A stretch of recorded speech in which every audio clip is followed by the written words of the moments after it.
Assalamualaikum warahmatullahi wabarakatuh. Perkenalkan, nama saya Naila Zahra dari HI4A. Di video kali ini saya akan mereview film dengan judul Turtles Can Fly, di mana review ini akan mencakup sinopsis, latar belakang, inti dari film, serta penyelesaian konfliknya. Serta yang terakhir, saya juga akan memberikan tanggapan mengenai film Turtles Can Fly ini secara keseluruhan. Seperti yang kita ketahui, terjadinya suatu perang atau invasi dapat memberikan banyak penderitaan bagi semua masyarakat yang mengalaminya, tak terkecuali anak-anak. Nah, pas banget nih kita dapat melihat dan mengetahui seberapa berat penderitaan dari perang atau invasi tersebut dari film Turtles Can Fly yang tayang pada tahun 2004 dan disutradarai oleh Bahman Gobadi ini loh. Dengan latar belakang suatu kamp pengungsian suku Kurdi yang terletak di antara perbatasan Irak dan Turki, film ini menceritakan betapa beratnya beban penderitaan yang dialami oleh anak-anak pada saat invasi yang dilakukan Amerika Serikat ke Irak dengan tujuan untuk menggulingkan kekuasaan Saddam Hussein pada saat itu. Tokoh utama dari film ini adalah seorang anak laki-laki yang dikenal dengan nama Satellite karena kemampuannya dalam memasang satelit atau antena televisi agar semua masyarakat yang tinggal di kamp pengungsian dapat mengetahui berita terkini tentang invasi Amerika Serikat yang sedang terjadi pada saat itu. Satellite juga dikenal sebagai seorang anak yang cukup mahir berbahasa Inggris di tengah para masyarakat dan pemerintah setempat yang hanya fasih berbahasa Arab. Karena kemampuannya ini, Satellite seringkali dipercaya oleh para tetua suku Kurdi untuk menerjemahkan berita-berita tentang invasi yang sedang tayang di televisi. Tokoh utama lain dari film ini adalah Agrin dan Hengov, kakak beradik dari desa seberang yang menjadi korban akibat invasi yang dilakukan oleh Amerika Serikat. Agrin sendiri adalah seorang korban kekerasan seksual yang menjadikan dirinya memiliki seorang anak bernama Riga di usia yang masih belia. Sedangkan Hengov adalah korban dari kejahatan invasi tersebut sehingga ia harus kehilangan kedua tangannya akibat adanya ledakan yang terjadi pada saat invasi tersebut. Fun fact-nya, Hengov diketahui memiliki kemampuan untuk meramal hal-hal yang akan terjadi ke depannya.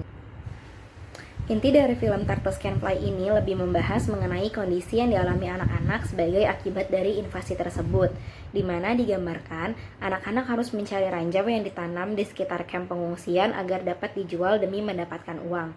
Padahal, uang yang didapatkan pun tidak sebanding dengan ancaman yang mereka hadapi ketika harus mencari ranjau tersebut. Kondisi lain yang terlihat adalah banyaknya kecacatan baik fisik maupun mental yang dialami oleh anak-anak tersebut, termasuk yang dirasakan oleh Agrin karena kekerasan seksual yang dialaminya, di mana Agrin seringkali merasa masa depannya sudah tidak lagi tampak baginya, sehingga ia sering melakukan percobaan untuk menghilangkan Riga dari hidupnya dan melakukan percobaan bunuh diri. Penyelesaian konflik dari film ini dapat dikatakan cukup mengambang karena tidak dijelaskan dengan detail bagaimana kehidupan masyarakat di kamp pengungsian itu setelahnya. Padahal di akhir cerita, Hengov sudah memberikan ramalan bahwa akan ada sesuatu yang terjadi sekitar 275 hari lagi di kamp pengungsian tersebut. Di akhir film hanya dijelaskan bagaimana akhirnya Agrin mengakhiri hidupnya dengan cara menjatuhkan diri ke jurang, setelah sebelumnya ia mengakhiri hidup Riga dengan cara mengikatnya di sebuah batu lalu menenggelamkannya di sungai bersamaan dengan kura-kura yang menjadi teman bermain Riga selama tinggal di kamp pengungsian.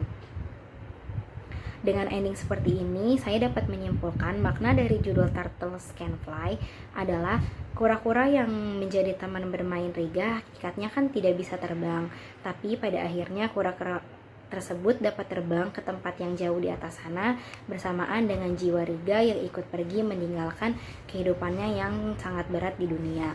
Dengan ending seperti ini memang sangat terlihat bahwa inti yang ingin disampaikan film Turtles Can Fly adalah seberapa parah suatu perang atau invasi dapat mempengaruhi kehidupan anak-anak yang tinggal di wilayah tersebut sehingga berdampak pada kesehatan fisik dan mentalnya.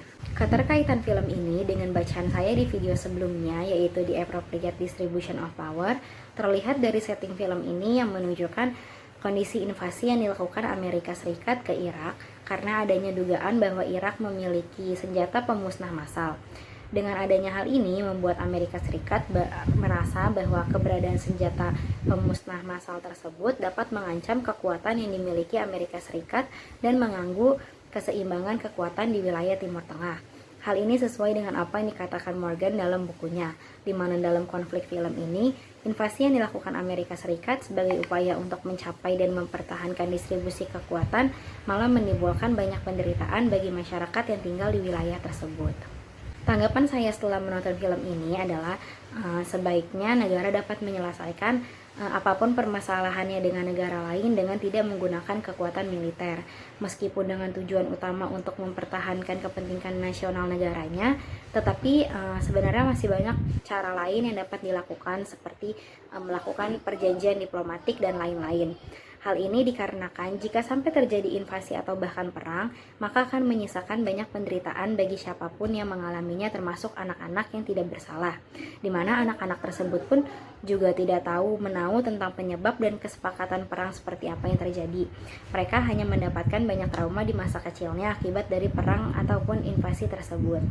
Sekian review film dari saya, kurang lebihnya mohon maaf. Wassalamualaikum warahmatullahi wabarakatuh.